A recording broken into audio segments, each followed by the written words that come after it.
Imagine sitting in a waiting area for hours while everyone else gets called in, and the second they realize who you are, everything changes. If Penelope Vance had known how that morning was going to turn out, she would have worn her more comfortable shoes. The sharp ones she had on were better suited for quick meetings and fast exits, not waiting.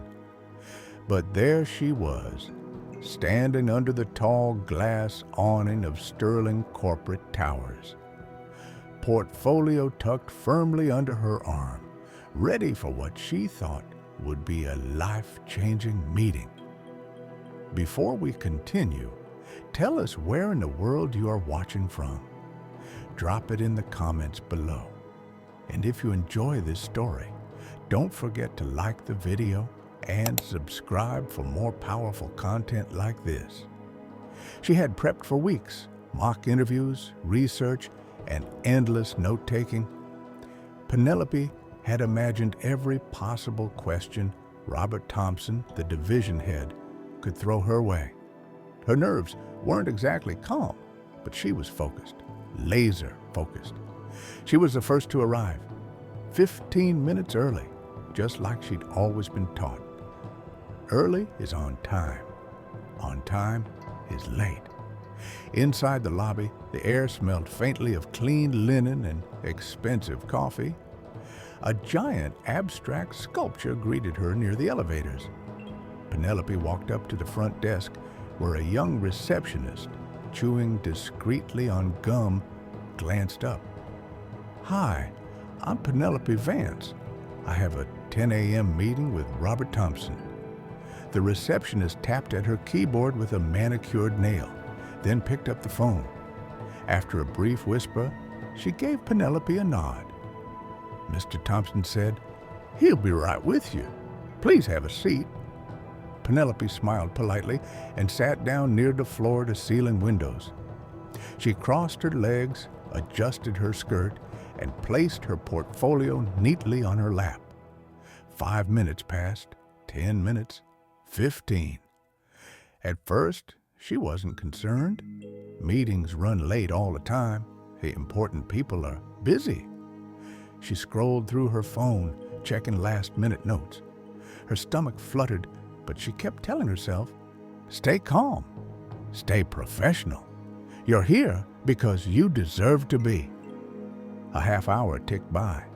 Penelope stood up, smoothed her blazer, and returned to the front desk. "Excuse me," she said warmly. "Just wanted to check if Mr. Thompson is still available." The receptionist, who hadn't moved much from her chair, flashed the kind of tight smile that felt less like an answer and more like a full stop. "He's wrapping up a call. He said he'll be right with you." Penelope thanked her and returned to her seat. This time, she sat a little straighter. The air around her felt heavier. Was she being impatient? Was this normal here? She watched as 2 men in suits walked in, laughing about a recent game. The receptionist immediately jumped up, offering them coffee, leading them through the doors without a second thought. Penelope blinked. Maybe they had appointments too. Maybe not. She didn't want to assume anything. Still, a tightness started building in her chest. Not anger, not yet, but a deep, stubborn feeling that something wasn't right. But she shook it off and told herself, "Don't make a scene. Don't be that woman." She checked her phone again. 10:58 a.m. Nearly an hour had passed. She adjusted her blazer again, her fingers fidgeting at the seams, her professional armor beginning to fray just slightly at the edges. But little did Penelope know, this was just the beginning of her longest morning yet. By 11:15 a.m., Penelope's back was starting to ache against the stiff lobby chair. She shifted her weight, trying to keep the strain out of her expression. Even in discomfort, she kept her face composed, her shoulders relaxed. If anyone was watching, and she was starting to think nobody really was, they'd see a woman fully in control. Or at least that's what she told herself. From her seat, Penelope had a clear view of the front desk. She watched as two more visitors arrived, both white men in crisp button-downs and casual trousers. They were greeted with handshakes and small talk, offered refreshments, and ushered back with a kind of casual respect that didn't require explanation. Penelope stared for a second too long before blinking herself back to focus. Maybe they have standing meetings, she thought. Maybe they're just more important. But the thought sat in her stomach like a stone. She clutched her portfolio tighter, feeling every minute stretch longer than the last. The receptionist hadn't looked at her again. No one had. Penelope might as well have been part of the furniture. It wasn't just being ignored, it was the way she was ignored, as if her presence was inconvenient, as if her sitting there waiting patiently was some kind of silent problem. Everyone chose to look around. Across the lobby, a cleaner emerged, pushing a cart full of supplies. An older man, gray hair, tucked under a faded baseball cap. Their eyes met briefly. His glance wasn't dismissive, it wasn't rushed, it was just human. A nod of quiet acknowledgement between two people used to waiting for others to notice them. Penelope smiled softly, then lowered her gaze. She didn't want anyone thinking she was loitering or distracting anyone. Even now, she was calculating every move, every glance, every breath.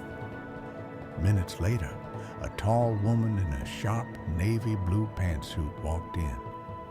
Penelope recognized her immediately. Victoria Sterling, Vice President of Operations. She had seen Victoria on panels before, speaking at leadership summits. The receptionist practically leapt to her feet. "Good morning, Miss Sterling. Can I get you a coffee? Water?" Victoria waved her off politely and breezed past, heading straight for the elevators. Penelope's throat tightened. She sat up even straighter, adjusting her blazer again, willing herself to look occupied, important, necessary. At 11:30, Penelope stood up once more and walked with careful steps to the front desk. "Hi," she said, her voice even. "Just wondering if I should reschedule." It's been quite a while. The receptionist looked up wide-eyed for half a second, like she had forgotten Penelope was even there. "Oh, Mr. Thompson is just finishing up a call. He should be right with you." The same line, the same forced smile, the same nothing. Penelope swallowed hard, the taste of shame creeping up her throat. Shame she didn't ask for, shame that wasn't hers to carry. She nodded more to herself than to the woman and sat back down. This time, when she crossed her legs, she felt the heat behind her eyes, a slow, quiet burn that stayed trapped beneath her polished exterior. She would not cry. She would not shift uncomfortably.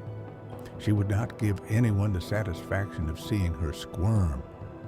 In the corner, the clock ticked loud enough for her to hear it. But time wasn't the only thing moving. Something inside Penelope was shifting too, and it wasn't going back. 11:58 a.m.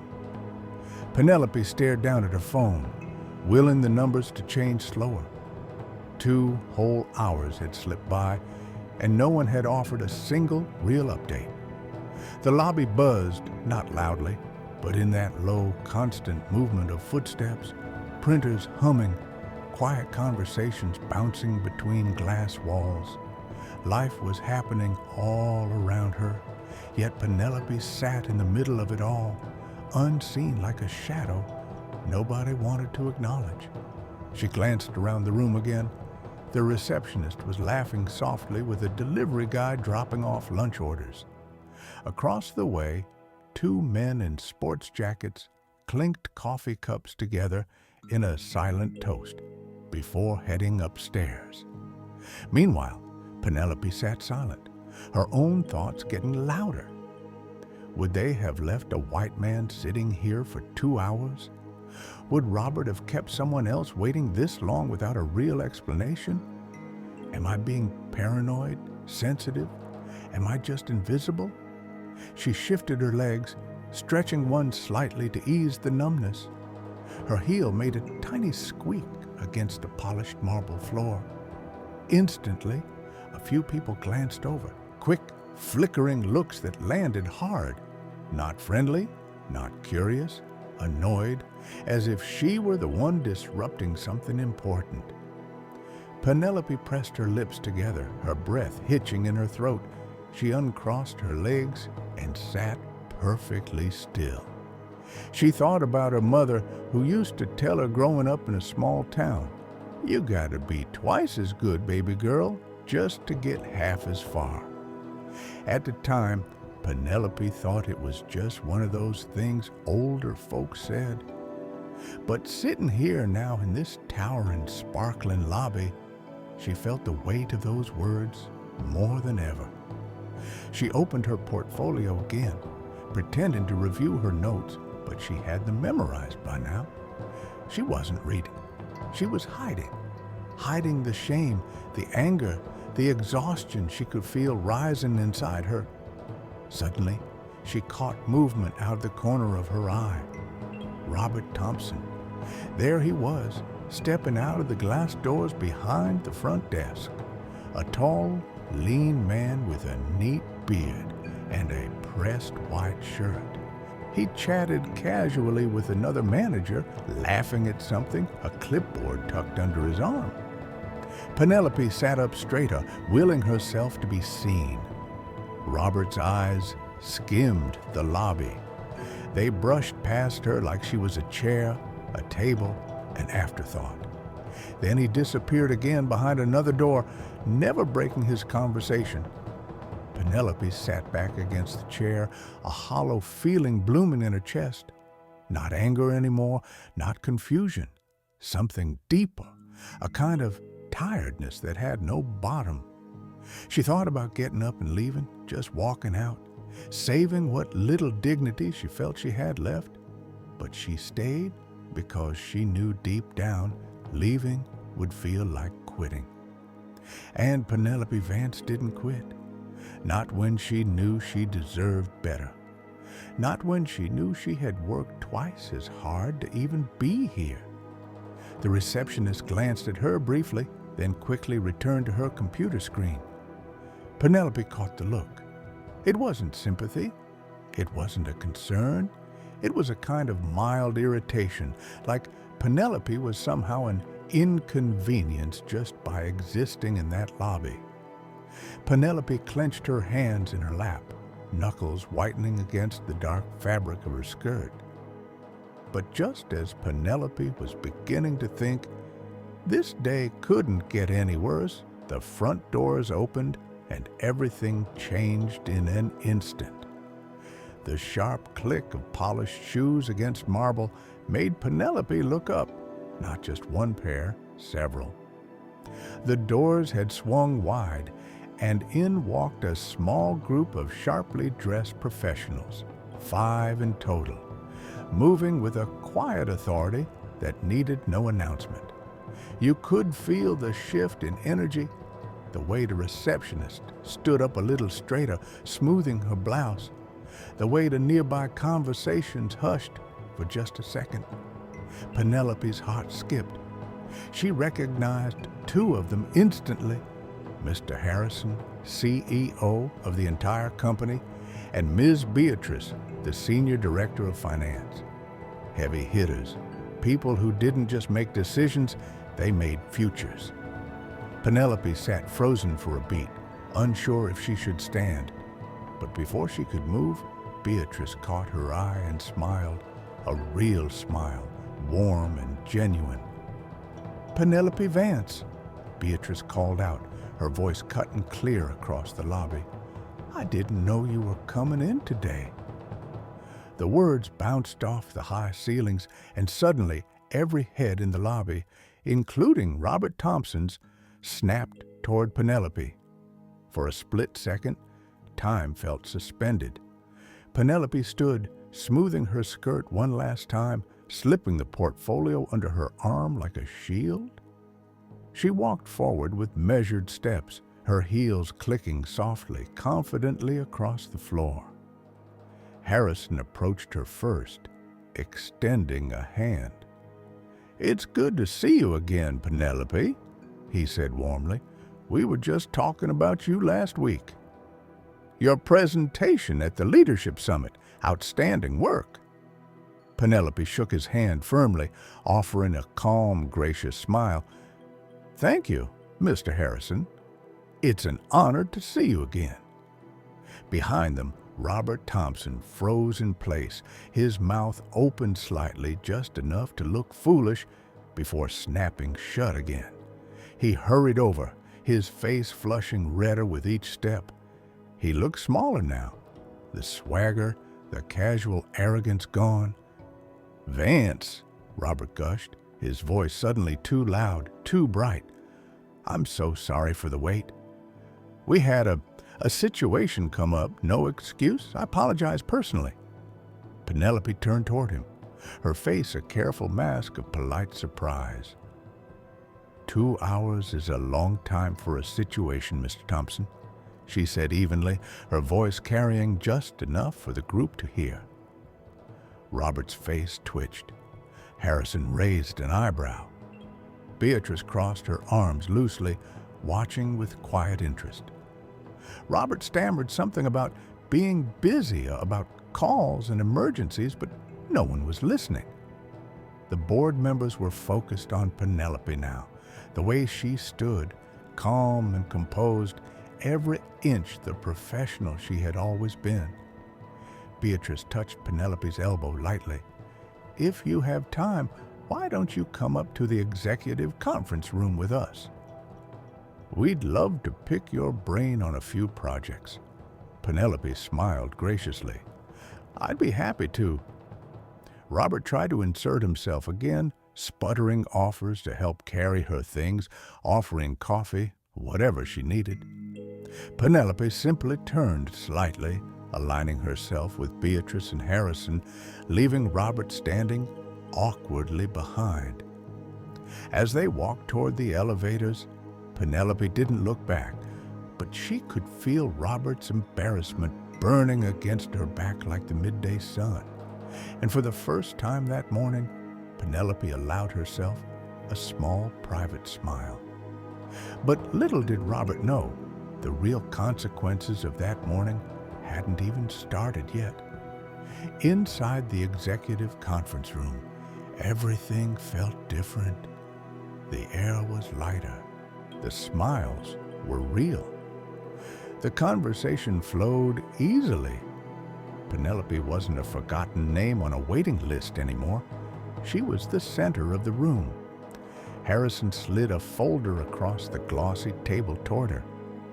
"We're actually in the early stages of developing a new leadership initiative," he said, "and after seeing your work at the summit, we'd like you to be a part of it."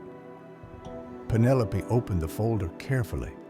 Inside were plans, timelines, even preliminary budget approvals. They weren't asking her for a meeting. They were offering her a seat at the table. Beatrice leaned in, her voice low, but firm. "We need more people like you, Penelope. People who see the gaps before anyone else does. People who know how to lead without stepping on others to get there." Penelope nodded slowly, absorbing it all. She asked sharp questions, made pointed suggestions, and noticed how genuinely they listened, not out of politeness, but out of respect. Across the hall, visible through the glass, Robert Thompson hovered awkwardly near his office. He peeked toward the conference room a few times, probably trying to figure out how the woman he had kept waiting, the woman he hadn't even bothered to acknowledge, was now being courted by the most powerful people in the company. Penelope caught his glance once and met it head on. She didn't smile. She didn't frown. She just looked at him, steady, calm, unbothered.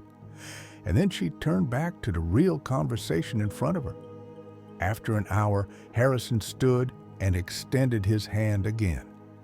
"Think it over," he said, "but personally, I'd love to see you in this role." Penelope shook his hand firmly. "I appreciate the opportunity. I'll give it serious thought." As she gathered her things, Beatrice walked her to the door. "By the way," Beatrice said lightly, as if mentioning the weather, "if you ever have any issues with how you're treated here, come straight to me. No middlemen." Penelope smiled, then a real one, soft and knowing. "Thank you, Beatrice. I'll remember that." The doors closed behind her, leaving Robert standing alone in the hallway, pretending to shuffle papers he wasn't reading. But what Penelope didn't know yet was that this moment would ripple out further than she ever imagined, changing more than just one meeting. The next week, Penelope received an official offer letter. The leadership initiative wasn't just a small project. It was a direct pipeline to a regional executive position, higher pay, real authority, a chance to build something that would outlast her. She accepted, not because she needed validation, not because she wanted revenge, but because she earned it. Every long night, every overlooked email, every silent dismissal she had swallowed over the years. The same morning Penelope's promotion was announced internally, Robert Thompson was called into a closed-door meeting. Word traveled fast. Whispers in the break rooms, side eyes in the elevators. No one said it out loud, but everyone knew his casual arrogance had finally caught up to him. One too many complaints, one too many overlooked meetings, one too many women, especially women of color, left waiting in lobbies like forgotten packages. By Friday, Robert's nameplate was gone from his office door. Penelope didn't celebrate. She didn't gloat. She simply moved forward, step by step, the way she always had. The first big meeting she led was packed. Department heads, senior managers, new hires. Penelope stood at the head of the long conference table, a crisp white blouse and a slate gray skirt armor enough. She clicked to the first slide of her presentation and said, "Good ideas don't care where they come from." Neither should we. The room leaned in. They listened. Because it wasn't just about one morning anymore. It was about changing the way things were done. Penelope's rise wasn't about ego or revenge. It was about the silent promise she had made to herself, sitting 2 hours in that lobby with nobody looking her way. "I will not let them decide my worth. I will not make myself smaller to fit into rooms I was built to lead." And for every young woman coming behind her, especially the ones who looked like her, Penelope was making sure they wouldn't have to wait nearly as long to be seen.